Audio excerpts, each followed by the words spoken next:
Olá, turma! Espero que todos estejam bem. Vamos começar mais uma aula de história e hoje vamos falar sobre Atenas e Espartas, duas cidades-estados gregas. Gente, as civilizações greco-romanas são consideradas clássicas por terem sido adotadas como modelo pelos povos que vieram depois delas, graças ao nível cultural que alcançaram em vários aspectos. Estes povos tiveram influência que permeiam o Ocidente como um todo. Olha aí as influências da Grécia, que herdamos, por exemplo, os Jogos Olímpicos. As Olimpíadas surgiram na Grécia Antiga. A democracia surgiu na Grécia Antiga. O mundo clássico está dividido em polis, gente. O que eram essas polis? Polis eram cidades independentes, pequenos estados juridicamente soberanos e autônomos. Algumas dessas cidades se uniram em tempos de crise ou com finalidades comerciais. Só que essas alianças duravam um tempo exato de alcançar os objetivos para os quais tinham sido estabelecidos. Quer dizer, Atenas e Esparta se uniam quando necessitavam enfrentar um inimigo em comum ou alguma crise, mas também lutaram entre si por espaço, por terras, por poder. As desuniões tinham efeito contrário ao que seria provocado pela unidade. Abria espaços para acirradas brigas pela hegemonia de territórios. O que é hegemonia? Supremacia, para um povo ser soberano sobre o outro. E essas guerras eram guerras militares. Atenas e Espartas. Olha, as relações entre Atenas e Espartas eram de amor e ódio.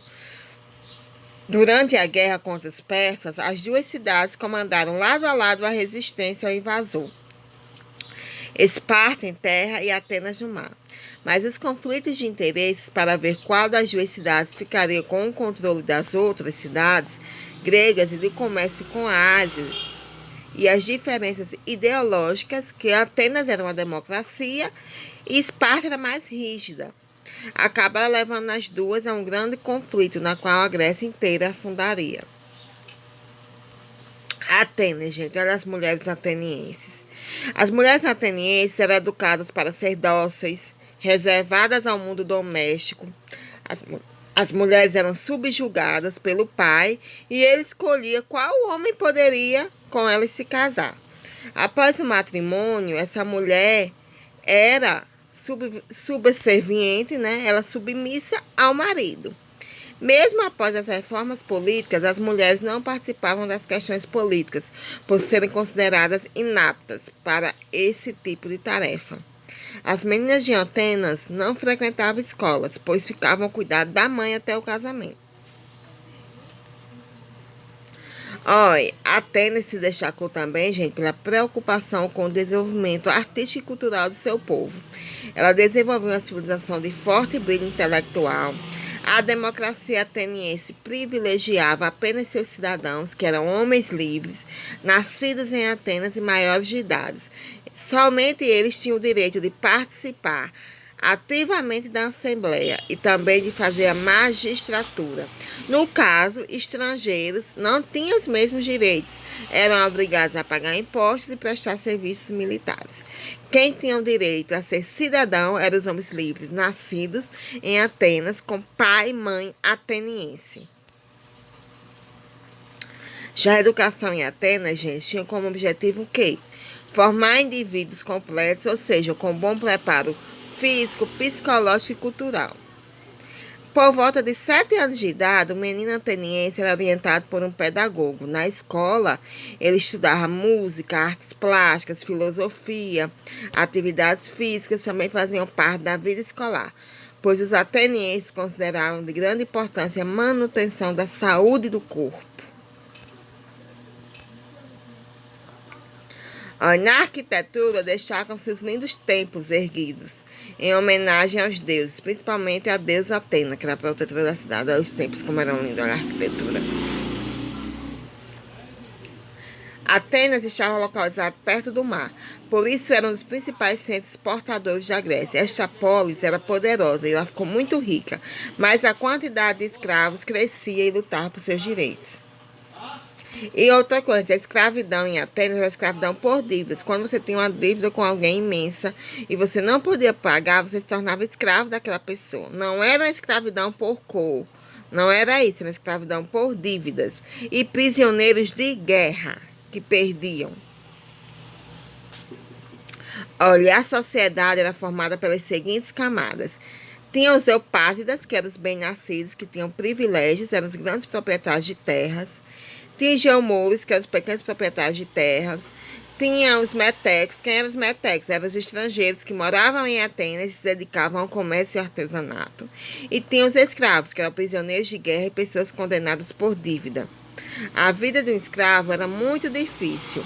Alguns trabalhavam nas minas de prata, outros nas atividades domésticas e até mesmo na prostituição. As fugas eram frequentes. A organização do poder se dava com um rei intitulado Basileus. A monarquia foi a primeira forma de governo. Aos poucos, os eupátridas passaram a limitar o poder do rei.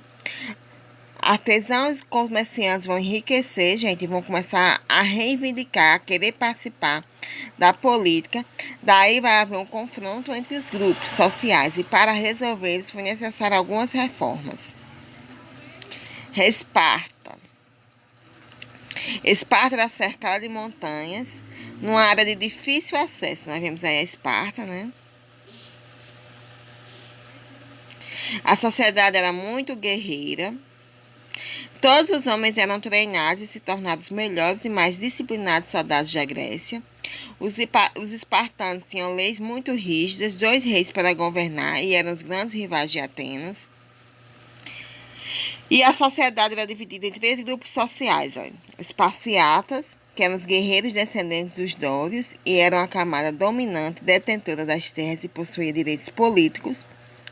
Os Periecos, que eram os aqueus, que não resistiram aos invasores, eram homens livres, mas sem direitos políticos, atuavam como camponeses, artesãos e comerciantes em épocas de guerra e eram convocados para o serviço militar.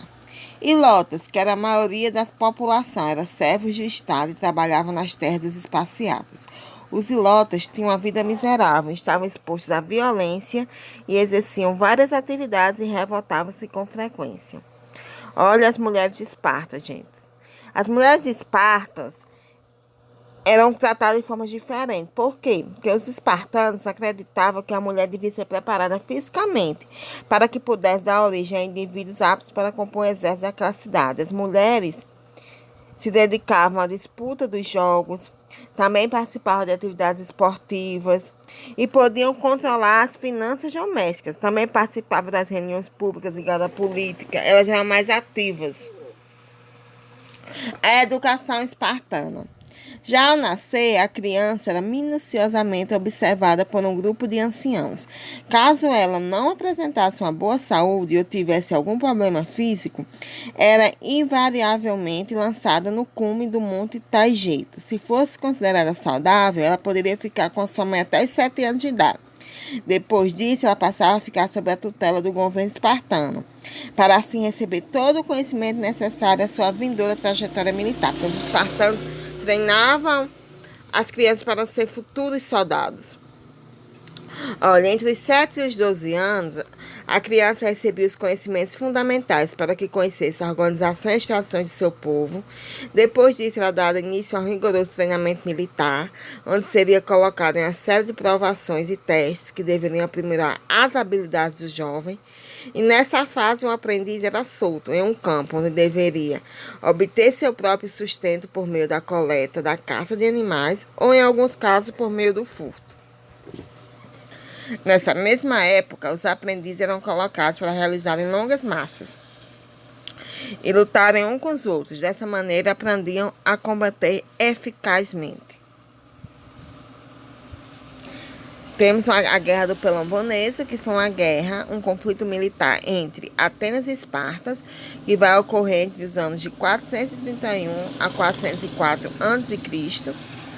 Esta guerra foi relatada detalhadamente por 2 historiadores da Grécia Antiga, que foi Xenófonte e Tucídides. Gente, qual foi as causas dessa guerra? Os espartanos viam com desconfiança a ameaça e o desenvolvimento econômico e aumento da influência política de Atenas na região da Península do Peloponeso. As relações tensas entre as duas cidades e estados e a disputa pela hegemonia política e econômica na região, que cada uma queria ser a soberana, né?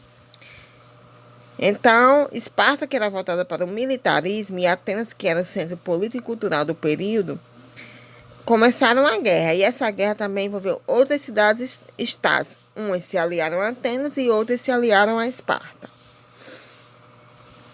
O final da guerra. A Guerra do Peloponeso terminou em abril de 404 a.C., após a rendição de Atenas e a conquista espartana em Helesponte. Os espartanos deram suporte a um golpe oligárquico em Atenas, derrubando a democracia ateniense e implantando um sistema de governo autoritário, conhecido como Tirania dos 30. O fim da guerra derrubou o poder de Atenas na península e resultou na hegemonia política e econômica de Esparta, com seu sistema voltado para fortalecimento militar. E é isso que a gente vai falar hoje sobre Atenas e Esparta, gente. Se cuide e até a próxima aula.